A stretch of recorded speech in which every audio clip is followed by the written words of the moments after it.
అదరకొట్టే కారం రంగు రుచి ఆచి కారం పొడి.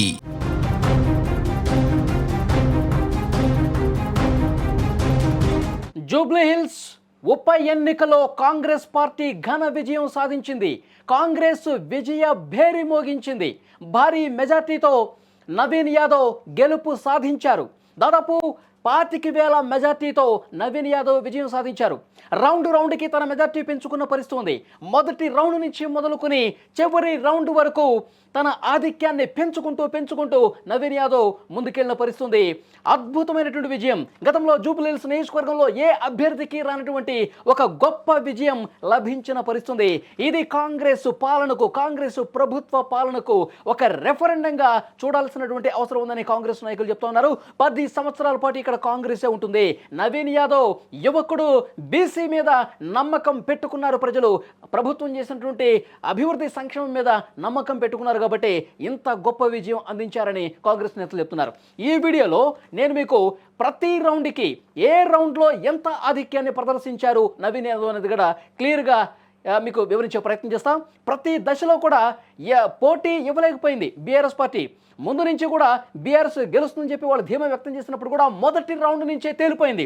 మొదటి రౌండ్లో 47 ఓట్ల ఆధిక్యం వచ్చేసరికి బీఆర్ఎస్ కొంత హోప్స్ పెట్టుకుని పరిస్థితుంది. 47 కాబట్టి నెక్స్ట్ రౌండ్లో మనం పుంజుకుంటామని చెప్పి హోప్ పెట్టుకున్నారు. కానీ ప్రతి రౌండ్లో కూడా నవీన్ యాదవ్ గట్టిగా దెబ్బ కొట్టినటువంటి పరిస్థితి ఉంది. తన ఆధిక్యాన్ని రౌండ్కి పెంచుకున్నారు. మొదటి రౌండ్లో 47 వస్తే రెండో రౌండ్లో 2,995 ఓట్ల ఆధిక్యం. ఇక మూడో రౌండ్లో 2,948 ఓట్ల ఆధిక్యం. నాలుగో రౌండ్లో 3,558 ఓట్ల ఆధిక్యం. ఐదో రౌండ్లో 3,178 ఓట్ల ఆధిక్యం. ఆరవ రౌండ్లో 2,938 ఓట్ల ఆధిక్యాన్ని సాధించారు నవీన్ యాదవ్. ఇక ఏడవ రౌండ్లో 4,030 ఓట్లు. ఎనిమిదవ రౌండ్లో 1,876 ఓట్ల ఆధిక్యం. ఇక తొమ్మిదవ రౌండ్లో 2,117 ఓట్ల ఆధిక్యం. ఇక చివరి రౌండ్ 10వ రౌండ్లో కాంగ్రెస్ 1000కి పైగా ఓట్ల ఆధిక్యాన్ని సంపాదించి మొత్తంగా ఈ 10 రౌండ్స్లో కలిపి అద్భుతమైన మెజార్టీ 24,658. మళ్ళీ చెప్తున్నాను, జూబ్లీహిల్స్ చరిత్రలోనే ఇంత మెజార్టీ గత కొన్నేళ్లలో ఎప్పుడూ రానట్టుగా చెప్తా ఉన్నారు. 24,658 మెజార్టీతో ఘన విజయం సాధించారు నవీన్ యాదవ్. ఆయన కౌంటింగ్ ప్రారంభం కావటానికి ముందే మంచి మెజార్టీతో మనం గెలవబోతున్నాం, చూస్తూ ఉండండి అని చెప్పారు. ఆయన చెప్పినట్టుగా అద్భుతమైనటువంటి విజయం ఇక్కడ నమోదైంది. ఇక ఒక్కసారి మన ట్రాక్ రికార్డు కొంచెం వెనక్కి వెళ్ళి చూస్తే అసలు జూబ్లీహిల్స్ నియోజకవర్గంలో ఎంత మెజార్టీలు వచ్చాయి, ఇప్పుడు ఎంత మెజార్టీ వచ్చిందో మీకే అర్థమవుతుంది. 2014 ఎన్నికల్లో తెలంగాణ వచ్చినటువంటి సంవత్సరంలో మొదటిసారి బీఆర్ఎస్ అధికారంలోకి వచ్చిన సంవత్సరంలో బీఆర్ఎస్ అప్పుడు మాగంటి గోపీనాథ్ 9,242 ఓట్ల మెజార్టీ సాధించారు.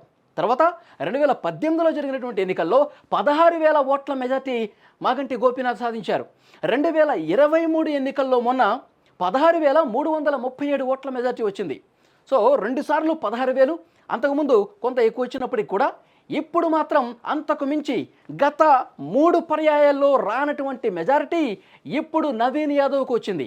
ప్రస్తుతం జరిగినటువంటి ఈ ఉప ఎన్నికల్లో నవీన్ యాదవ్ 24,658 గతంలో కంటే చాలా ఎక్కువ ఓట్ల ఆధిక్యాన్ని, మెజారిటీని సంపాదించారు. నవీన్ యాదవ్ ఒకటే చెప్తా ఉన్నారు, నన్ను నమ్మారు ప్రజలు, నేను లోకల్గా ఉంటాను, ఇక్కడ ఎవరు ఫోన్ చేసినా, ఏ ఆపద ఉన్నా, ఏ సమస్య ఉన్నా యువకుడు లోకల్గా ఉంటాడు, బీసీ అభ్యర్థి, మనం గెలిపించాల్సినటువంటి అవసరం ఉందని చెప్పి ప్రతి ఒక్కరూ నమ్మారు. కాంగ్రెస్ పార్టీ చాలా మంచి కార్యక్రమాలు చేస్తుంది, అభివృద్ధి చేస్తుందని ఆ నమ్మకం ప్రజలు ఉంది కాబట్టి నన్ను హక్కున చేర్చుకున్నారు, గెలిపించుకున్నారని చెప్పి నియోజకవర్గ ప్రజలు అభిప్రాయమే ఈరోజు నిజమైంది అని నవీన్ యాదవ్ చెప్పిన పరిస్థితుంది.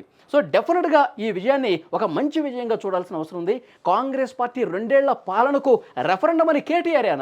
సో డెఫినెట్గా ఇది నిజంగా రెఫరెండమే అని చెప్పి కాంగ్రెస్ నాయకులు కూడా చెప్తున్న పరిస్థితి.